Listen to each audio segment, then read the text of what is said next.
60대 99%가 이걸로 망했습니다. 당신은 아닐까요? 나는 올해 66살. 가족만 바라보고 살았어요. 그런데 나를 잃었더군요. 안녕하세요. 오늘 들으실 이야기의 주인공은 저 박정자입니다. 평생을 가족만 바라보고 살아온 평범한 주부. 올해로 66이 되었습니다. 나의 하루는 늘 같았어요. 아침에 일어나 남편 도시락을 싸고 아이들 등교 준비를 돕고 빨래와 청소, 저녁 준비로 하루가 끝났죠. 한 번도 불평한 적 없었어요. 그게 제 역할이라고 생각했으니까요. 남편은 회사에서 승진했고 아이들은 성공적으로 대학에 들어갔습니다. 제 인생의 목표였던 아이들 대학 보내기가 이루어진 순간 기쁨과 동시에 이상한 공허함이 찾아왔어요. 이제 무엇을 해야 하지? 큰아이는 직장을 구해 독립했고 작은아이도 대학 기숙사에서 지내며 주말에만 집에 왔습니다. 집은 점점 조용해졌고 남편과 나눌 대화도 줄어들었어요. 오늘 뭐 먹을까? 청구서 나왔어. 이런 대화만 오갔죠. 어느 날 아침 화장대 거울 앞에 앉았는데 문득 이런 생각이 들었어요. 나는 지금 누구를 위해 살고 있지? 그 순간 가슴이 철렁 내려앉았습니다. 모든 것이 멈춘 것 같았어요. 평생 가족을 위해 살았다고 생각했는데 정작 가족들은 각자의 길을 가고 있었고 저는 그저 남아 있었을 뿐이었습니다. 제 꿈은 무엇이었을까요? 제가 좋아하는 것은 무엇이었을까요? 그 답을 찾을 수 없었어요. 거울 속 낯선 여자를 바라보며 눈물이 흘렀습니다. 가족들은 제가 왜 우는지 이해하지 못할 거예요. 사실 저도 정확히 설명할 수 없었으니까요. 그저 무언가를 잃어버린 느낌. 그것도 아주 중요한 것을. 바로 나 자신을요. 그날 저녁 남편은 TV를 보고 있었고 저는 설거지를 마친 후 침실로 향했습니다. 습관처럼 핸드폰을 들고 딸이 알려준 유튜브 앱을 열었어요. 그런데 신기하게도 알고리즘이 제게 딱 맞는 영상을 추천해 주었습니다. 후회 없는 노후를 위한 4가지 지혜. 클릭했죠. 영상에서는 70대 여성이 나와 이야기하고 있었어요. 저는 65세에 새 인생을 시작했습니다. 늦었다고요? 아니요. 지금이 가장 빠른 때입니다. 그 말이 제 마음을 두드렸습니다. 저도 아직 늦지 않았을까? 나를 위한 삶을 살기에. 그 영상을 보며 저는 마음속으로 결심했어요. 지금부터라도 나를 위한 삶을 살아보자. 영상은 계속되었습니다. 첫 번째 조언은 감정적으로 돈을 쓰지 마세요. 그 말을 듣는 순간 제 마음이 쿵 하고 내려앉았어요. 왜냐하면 제가 평생 해왔던 일이 바로 그것이었으니까요. 자식들이 원하는 것은 모두 사주었습니다. 큰아이 대학 등록금에 작은아이 피아노 레슨비까지 자식들에게는 아낌없이 써왔어요. 심지어 지난해에는 큰아이가 첫 직장에 취직했다며 축하한다고 200만 원을 선물했죠. 제 통장에 남은 돈이 얼마 없었는데도요. 친구들과의 모임에서도 마찬가지였습니다. 제가 먼저 내가 살게 하고 카드를 내밀었죠. 그런 순간이 저를 기분 좋게 했으니까요. 하지만 그 후엔 항상 후회가 밀려왔습니다. 특히 통장 잔고를 확인할 때면요. 지난달에는 무릎이 아파 병원에 가야 했는데 검사비가 부담되어 미루었습니다. 아이들 용돈은 빠짐없이 보내면서 정작 제 건강은 뒷전이었던 거죠. 그 순간 영상 속 여성의 말이 귓가에 울렸습니다. 자신을 돌보는 것이 가장 중요합니다. 당신이 무너지면 모든 것이 무너집니다. 맞아요. 제가 아프면 가족들도 힘들어질 테니까요. 그런데 왜 이렇게 단순한 진리를 이제야 깨닫게 된 걸까요? 그날 밤 저는 오랜만에 일기를 썼습니다. 오늘부터 나를 위한 삶을 시작한다. 첫 번째, 내 건강을 먼저 챙기자. 둘째, 감정적으로 돈을 쓰지 말자. 다음 날 아침 용기를 내어 병원에 갔습니다. 무릎 검사를 받고 약을 처방받았죠. 병원비는 생각보다 많이 나오지 않았어요. 그동안 얼마나 불필요한 걱정을 했던 걸까요? 집으로 돌아오는 길, 가벼운 발걸음으로 걸으며 생각했습니다. 이것이 나를 위한 첫걸음이구나. 그날 저녁 유튜브에서 그 영상의 다음 챕터를 보았습니다.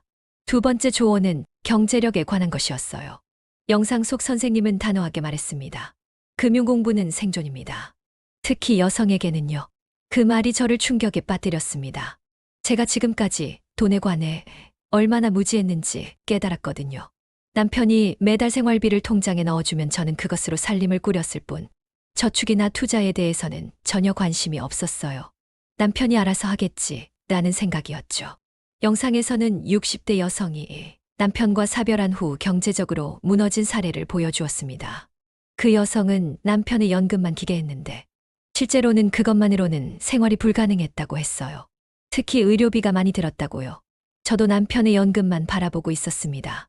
그런데 그것이 충분할까요? 갑자기 불안해졌습니다. 만약 남편에게 무슨 일이 생긴다면, 혹은 제가 오래 살게 된다면 경제적으로 독립할 수 있을까요? 그날 저녁 유튜브에서 그 영상의 다음 챕터를 보았습니다. 두 번째 조언은 경제력에 관한 것이었어요. 영상 속 선생님은 단호하게 말했습니다. 금융 공부는 생존입니다. 특히 여성에게는요. 그 말이 저를 충격에 빠뜨렸습니다. 제가 지금까지 돈에 관해 얼마나 무지했는지 깨달았거든요. 남편이 매달 생활비를 통장에 넣어주면 저는 그것으로 살림을 꾸렸을 뿐, 저축이나 투자에 대해서는 전혀 관심이 없었어요. 남편이 알아서 하겠지, 라는 생각이었죠. 영상에서는 60대 여성이 남편과 사별한 후 경제적으로 무너진 사례를 보여주었습니다. 그 여성은 남편의 연금만 기대했는데 실제로는 그것만으로는 생활이 불가능했다고 했어요. 특히 의료비가 많이 들었다고요. 저도 남편의 연금만 바라보고 있었습니다. 그런데 그것이 충분할까요? 갑자기 불안해졌습니다. 만약 남편에게 무슨 일이 생긴다면, 혹은 제가 오래 살게 된다면 경제적으로 독립할 수 있을까요? 영상 속 선생님은 이렇게 말했어요. 지금부터라도 금융 공부를 시작하세요. 복잡한 것부터 할 필요 없어요. 기초부터 천천히 배우면 됩니다. 그날 밤 저는 다시 일기를 썼습니다. 오늘의 결심, 금융 공부 시작하기. 하루 10분이라도 꾸준히 하자. 다음 날 아침 저는 유튜브에서 초보자를 위한 금융 교육을 검색했습니다. 시니어를 위한 금융 강좌도 있더군요.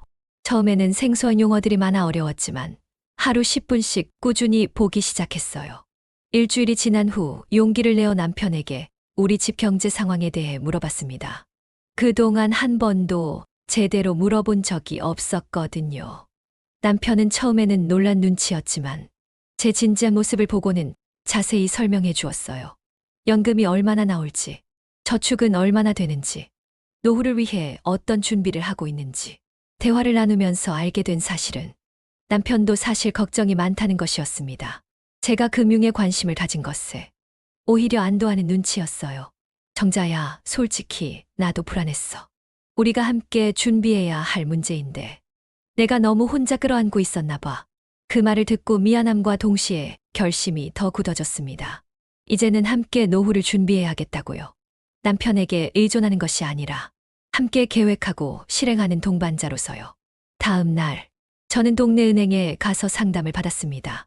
친절한 여직원이 시니어를 위한 금융 상품들을 설명해 주었어요. 모두 이해할 수는 없었지만 기초 지식이 있으니 전보다는 훨씬 대화가 수월했습니다. 그 후로 매주 화요일은 금융의 날로 정했어요. 10분이라도 금융 공부를 하고 가계부도 꼼꼼히 쓰기 시작했습니다. 예전에는 그냥 생활비로 두루뭉술하게 썼다면 이제는 항목별로 구분해서 적고 있어요. 식비, 의료비, 교통비 이렇게 쓰다 보니 어디에 돈이 많이 나가는지, 어디를 절약할 수 있을지 보이기 시작했습니다. 특히 놀란 것은 감정 소비가 얼마나 많았는지 알게 된 거예요. 손녀에게 예쁜 옷을 사준다고 인터넷 쇼핑몰에서 충동 구매를 한 적이 한두 번이 아니었죠. 그런데 가계부를 보니 그런 소비가 꽤 큰 금액이더라고요. 한 달이 지나자 변화가 생기기 시작했습니다. 불필요한 지출이 줄어들었고 작은 금액이지만 저축도 시작했어요. 그리고 무엇보다 내 돈에 대한 통제감이 생겼습니다. 돈을 쓸 때마다 이것이 나와 가족의 미래를 위해 필요한 지출인가? 라고 자문하게 되었죠. 영상에서 말한 대로였어요. 돈은 당신의 가치관을 반영합니다. 어디에 돈을 쓰는지 살펴보면 당신이 무엇을 중요하게 생각하는지 알 수 있죠. 어느 날 저녁, 오랜 친구 미경이가 전화로 제안했습니다. 정자야, 이번 주말에 우리 백화점 가자. 세일한대. 예전에 저라면 망설임 없이 그래, 좋아 라고 했을 테지만 이번에는 달랐어요. 미안해. 이번 주말은 다른 계획이 있어. 다음에 가자 전화를 끊고 나서 스스로가 놀라웠습니다. 이전에는 거절하는 것이 힘들었는데, 이제는 제 우선순위에 따라 결정할 수 있게 되었으니까요. 그날 저는 일기에 이렇게 썼습니다. 오늘 나는 나 자신을 위한 선택을 했다. 그리고 그것이 옳다고 느꼈다. 보름이 지났을 때 남편이 놀란 눈으로 물었습니다. 당신 요즘 뭐 하는 거야? 왜 이렇게 달라졌어? 그 말에 저는 웃으며 대답했습니다. 나를 찾고 있는 중이야. 늦었지만 지금부터라도 내 인생을 살아보려고. 남편은 잠시 생각하더니 말했습니다. 그래, 좋은 것 같아. 나도 당신이 항상 자신을 위한 시간을 가졌으면 했어. 이제라도 시작하니 다행이네. 그 말에 저는 눈물이 날 뻔했습니다. 가족들도 제가 변화하는 것을 원하고 있었던 거죠. 제가 스스로를 챙기는 모습을 보며 오히려 안심하는 것 같았어요. 영상의 세 번째 조언은 배움과 취미에 관한 것이었습니다. 뇌를 활성화하는 것이 건강한 노후의 비결입니다. 글쓰기, 그림, 악기, 무엇이든 새로운 것을 배워보세요. 그 조언을 듣고 저는 생각했습니다. 내가 진짜 하고 싶었던 것은 무엇일까? 오랫동안 잊고 살았던 질문이었어요. 어릴 적에는 그림 그리는 것을 좋아했었습니다. 고등학교 미술 시간에 선생님께 칭찬도 받았었죠. 하지만 결혼하고 아이들을 키우면서 그런 취미는 사치라고 생각했어요. 이제는 어떨까? 내가 그림을 다시 시작해야 될까? 스스로에게 물었습니다. 그리고 용기를 내어 동네 문화센터 홈페이지를 찾아봤어요. 마침 시니어를 위한 수채화 기초 강좌가 있더군요. 일주일에 2번, 화요일과 목요일 오전 10시부터 12시까지였습니다. 처음에는 망설였어요. 내가 할 수 있을까? 너무 늦은 건 아닐까? 하는 생각이 들었거든요. 하지만 영상 속 선생님의 말이 떠올랐습니다. 늦었다고 생각할 때가 가장 빠른 때입니다. 다음 날 아침, 저는 문화센터에 전화해서 수채화 강좌를 등록했습니다. 처음으로 나만을 위한 지출이었어요. 그것도 부담 없는 금액이었습니다. 강좌 시작일까지 일주일이 남았고, 저는 설렘과 긴장으로 그날을 기다렸습니다. 첫 수업 날, 저는 일찍 일어나 단장을 했어요. 오랜만에 화장도 조금 하고 깔끔한 옷을 입었습니다. 문화센터로 향하는 발걸음은 마치 소풍 가는 아이처럼 가벼웠어요. 수업에는 저처럼 50대 후반에서 70대 초반까지의 여성 10명 정도가 모여 있었습니다. 모두 처음 만나는 얼굴들이었지만 어딘지 모르게 친근함이 느껴졌어요. 아마 비슷한 이유로 이곳에 모였기 때문일 거예요. 젊은 여선생님이 기초부터 차근차근 가르쳐 주셨습니다. 물감을 섞는 법, 붓을 다루는 법, 간단한 풍경을 그리는 법. 처음에는 어색했지만 시간이 지날수록 손이 기억해내기 시작했습니다. 어릴 적 그림 그리던 감각이 조금씩 돌아오는 듯 했어요. 2시간이 어떻게 지나갔는지 모를 정도로 몰입했습니다. 완성된 그림은 서툴렀지만 그것이 내 손으로 그린 것이라는 사실만으로도 뿌듯했어요. 선생님은 저를 포함한 모든 수강생들에게 잘하셨어요. 다음 시간이 기대되네요. 라고 격려해 주셨습니다. 집에 돌아와서 남편에게 제 그림을 자랑스럽게 보여주었어요. 남편은 놀란 표정을 지으며 말했습니다. 와, 당신 재능 있네. 나는 몰랐어. 그 말에 저는 웃으며 대답했어요. 나도 몰랐어. 30년 만에 다시 발견했네. 그날 밤 일기에 이렇게 썼습니다. 오늘 나는 잊고 있던 나의 일부를 되찾았다. 그림을 그리는 동안 시간이 멈춘 것 같았다. 그런 느낌을 다시 경험하게 될 줄은 몰랐다. 수채화 수업이 있는 날은 특별했습니다.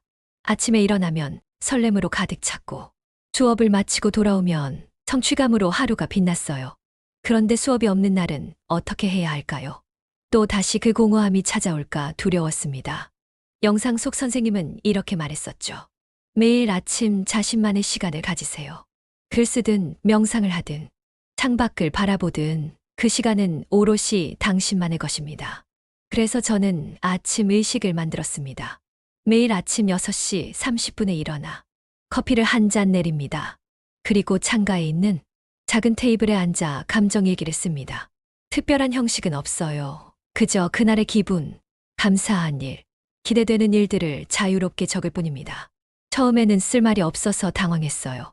오늘은 날씨가 좋다 같은 단순한 문장만 겨우 썼죠. 하지만 날이 갈수록 점점 더 많은 이야기가 펜을 통해 흘러나왔습니다. 때로는 오래전 기억이 떠올라 그것을 적기도 했고, 가끔은 꿈에 대해 쓰기도 했어요. 한 달이 지났을 때 저는 놀라운 변화를 발견했습니다. 제 마음이 더 맑아진 것 같았어요. 사소한 일에 짜증을 내거나 우울해지는 횟수가 줄었습니다. 아마도 감정을 일기장에 쏟아내면서 마음이 정화되었나 봅니다. 무엇보다 저 자신에 대해 더 많이 알게 되었어요. 제가 무엇을 좋아하고 무엇을 싫어하는지, 어떤 상황에서 불안해하고 어떤 순간에 행복을 느끼는지, 이전에는 이런 질문을 스스로에게 던져본 적이 없었습니다. 어느 날 아침, 일기를 쓰다가 문득 깨달았어요. 나는 지금 나 자신과 대화하고 있구나. 제가 그토록 찾던 나가 실은 항상 여기 있었던 거예요. 그저 제가 귀 기울이지 않았을 뿐이었죠. 수채화 강좌와 아침 일기 덕분에 저는 점점 더 자신감을 얻었습니다. 제 생각과 감정을 표현하는 것이 이전보다 훨씬 편해졌어요. 남편과의 대화도 달라졌습니다. 예전에는 주로 집안일이나 자식 이야기만 했다면 이제는 제 생각과 느낌, 배운 것들에 대해 이야기하게 되었죠. 남편도 변화했습니다. 제가 말할 때 더 귀 기울여 들어주고 가끔은 제 수채화 수업에 관심을 보이기도 했어요. 다음에는 무슨 그림 그릴 거야? 라고 물어보는 날에는 마치 연애 시절로 돌아간 것 같은 설렘이 느껴지기도 했습니다. 문화센터에서 만난 여성들과도 조금씩 친해졌어요. 수업이 끝난 후 함께 차를 마시며 이야기를 나누었습니다. 그들도 저와 비슷한 고민을 가지고 있었어요. 자녀들은 독립했고 남편과는 대화가 줄었으며 자신의 정체성에 대한 질문이 생겼다는 점에서요. 그중 한 분은 이렇게 말했습니다. 우리가 다시 꽃을 피우는 중이에요. 늦게 피는 꽃이 더 아름답다고 하잖아요. 그 말에 모두가 웃으며 고개를 끄덕였습니다.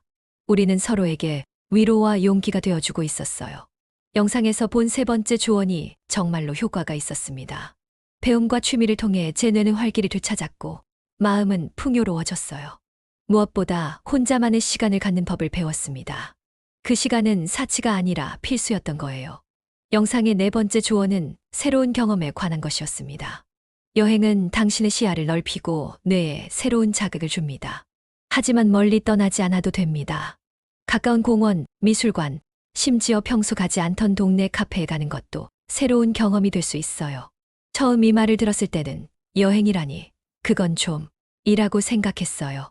저는 여행을 좋아하지만 항상 남편이나 자녀들과 함께였거든요. 혼자서는 한 번도 가본 적이 없었습니다. 게다가 비용도 부담되고 체력적으로도 자신이 없었어요. 하지만 선생님의 말씀대로 꼭 멀리 갈 필요는 없다는 생각이 들었습니다. 그래서 작은 것부터 시작하기로 했어요. 우리 집 근처에는 예전부터 한번 가보고 싶었던 동산이 있었거든요. 늘 바쁘다는 핑계로 미뤄왔던 곳이었죠. 다음 날 아침, 저는 간단한 도시락과 물병, 그리고 스케치북을 배낭에 넣었습니다. 남편에게는 나 잠깐 나갔다 올게라고 말하고 집을 나섰어요. 남편은 약간 의아한 표정이었지만 요즘 제 변화에 익숙해졌는지 특별히 묻지 않았습니다. 동산으로 가는 길은 생각보다 가까웠어요. 20분 정도 걸어가니 벌써 입구가 보였습니다. 평일 오전이라 사람이 거의 없었고 조용하고 평화로웠어요. 천천히 오르기 시작했습니다.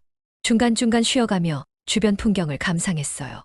정상에 도착했을 때는 약간 숨이 찼지만 그것조차 상쾌하게 느껴졌습니다. 나무 벤치에 앉아 도시락을 펼치고 주변을 둘러보았어요. 우리 동네가 발 아래 펼쳐져 있었고 멀리 산들이 보였습니다. 하늘에는 구름이 천천히 흘러가고 있었어요. 이런 풍경이 항상 여기 있었구나. 새삼 놀라웠습니다. 30년 넘게 이 동네에 살았는데 이렇게 아름다운 전망이 있다는 걸 몰랐다니요. 얼마나 많은 것들을 그냥 지나쳐왔을까 하는 생각이 들었어요. 도시락을 먹고 나서는 스케치북을 꺼내 풍경을 그려보았습니다. 수채화 수업에서 배운 대로 간단히 스케치하고 색을 입혔어요. 완벽하지는 않았지만 그 순간의 기분을 담을 수 있었죠. 그렇게 몇 시간을 혼자 보냈습니다. 구름을 바라보고 새소리를 들으며 가끔 지나가는 사람들을 관찰하면서요. 놀랍게도 지루하지 않았어요. 오히려 마음이 차분해지고 맑아지는 느낌이었습니다. 이렇게 가만히 있는 것도 나쁘지 않네. 저는 중얼거렸어요. 항상 무언가를 하고 누군가를 돌보고 끊임없이 움직여야 한다고 생각했는데 때로는 그냥 가만히 있는 것도 필요하다는 걸 깨달았습니다. 집에 돌아와서 남편에게 오늘 경험을 이야기했어요. 동산에서 본 풍경, 그린 그림, 느낀 평화로움에 대해서요. 남편은 관심 있게 들어주었고 제 스케치를 보더니 다음에는 나도 같이 가자라고 말했습니다. 그 말에 기뻤지만 한편으로는 망설였어요. 혼자만의 시간이 소중하게 느껴졌거든요. 하지만 곧 이런 생각이 들었습니다. 혼자 가는 날도 있고 함께 가는 날도 있으면 되지. 이전에 저라면 무조건 같이 가자는 말에 동의했을 테지만 이제는 제 시간과 남편과의 시간 둘 다 소중하다는 것을 알게 되었으니까요. 그 후로 일주일에 한 번씩 탐험의 날을 정했습니다. 매번 새로운 곳을 찾아갔어요. 동네 뒷골목에 있는 작은 서점, 한 번도 가보지 않았던 시장, 근처 도시의 미술관, 가끔은 버스를 타고 조금 먼 곳으로 가기도 했습니다. 이런 작은 여행들은 제게 큰 변화를 가져왔어요. 세상을 보는 눈이 달라졌고 호기심이 되살아났습니다. 마치 오랫동안 잠자고 있던 뇌의 일부가 깨어난 것 같았어요. 매번 새로운 것을 발견할 때마다 설렘과 기쁨을 느꼈습니다. 어느 날은 용기를 내어 혼자 기차를 타고 바다로 당일치기 여행을 떠났어요. 아침 일찍 출발해서 저녁에 돌아오는 일정이었습니다. 처음에는 불안했지만 막상 해보니 생각보다 어렵지 않았어요. 오히려 자유롭고 상쾌했습니다. 바다에 도착해서는 모래사장을 걷고 조개를 주웠어요. 작은 해변 카페에서 혼자 점심을 먹기도 했습니다. 예전에는 상상도 못했던 일이었죠. 혼자 밥을 먹는다는 것이 왠지 쓸쓸하고 부끄러운 일처럼 느껴졌었거든요. 하지만 그날 저는 깨달았습니다. 혼자 있는 것과 외로운 것은 다르다는 것을요. 혼자 있으면서도 충만함을 느낄 수 있다는 사실이 놀라웠어요. 주변 사람들을 관찰하고 음식의 맛에 집중하고 바다 소리를 들으며 그 순간을 온전히 즐길 수 있었습니다. 집에 돌아왔을 때는 피곤했지만 행복했어요. 마치 보물을 가득 안고 돌아온 것 같은 기분이었습니다. 그날 일기에는 이렇게 썼어요. 오늘 나는 모래알 만큼 작은 존재라는 것을 느꼈다. 하지만 동시에 세상만큼 넓다는 것도 느꼈다.